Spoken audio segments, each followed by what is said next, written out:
This is Noah Diffenbaugh at Stanford University. I'm excited to talk about new research that we have coming out this week in the journal Science Advances. Our study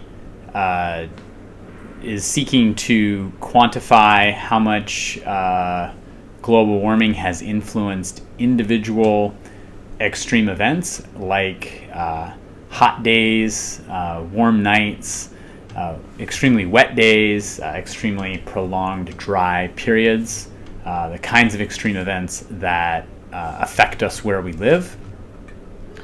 What we've done in this new study is two things. One, we've looked back at the historical global warming that's already happened. So the world has already experienced about 1 degree Celsius of global warming. We've had the 4 warmest years on record have been in the last 4 years. 2017 was the second warmest year on record. It was also the most expensive year on record here in the United States in terms of losses from extreme weather and climate events. So the first part of our paper is looking back at that 1 degree Celsius of global warming and asking whether or not that 1 degree has influenced the record-setting hot, dry, wet events in different parts of the world. What we find is that the global warming that we've already experienced has had an impact on record-setting events. The United States, Europe, East Asia have all experienced substantial increases in the probability of breaking the hottest record, breaking the wettest record, and also extreme dry events. The second part of the study looks at potential future global warming. And what we're focusing on in that part of the study is the United Nations Paris Agreement.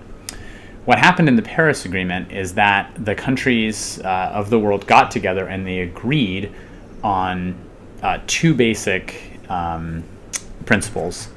The first was that they would commit to levels of reductions that were determined by each country. So each country came forward and said, this is how much of our greenhouse gas emissions that we are willing to reduce on a particular time frame.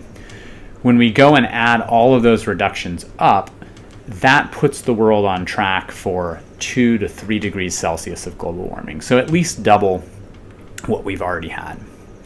The second part of the Paris Agreement was the countries said, what we'd really like to do in addition to these reductions that we're committing to is we'd like to pursue more stringent reductions. So there's an aspirational target that is, in the United Nations words, well below 2 degrees Celsius and striving for 1.5 degrees Celsius.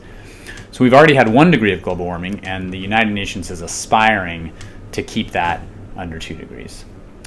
So the second part of the study compares those two levels of global warming identified by the United Nations Paris Agreement. The committed targets that add up to 2 to 3 degrees Celsius of global warming, and the aspirational targets that try to hold the world to a trajectory between the 1 degree of global warming we've already had and the 2 degree level. What we find in the second part of the study, where we're comparing these United Nations targets, is that the level of global warming that the countries have committed to is likely to result in substantial increases in the probability of record-setting extreme events. We find that hot events, dry events, wet events, all are likely to increase at that 2 to 3 degree level of global warming. In particular, if we look over the United States and Europe and East Asia, where large fractions of the emissions are coming from, what we find is 3 to 5-fold increases in the probability of those record-setting events.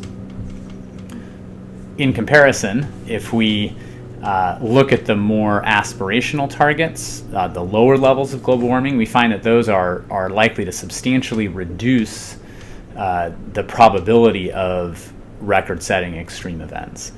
But importantly, there will still be some increases. We've already experienced increases in the likelihood of extremes now, and we will need to adapt to further changes even if the more stringent targets are met.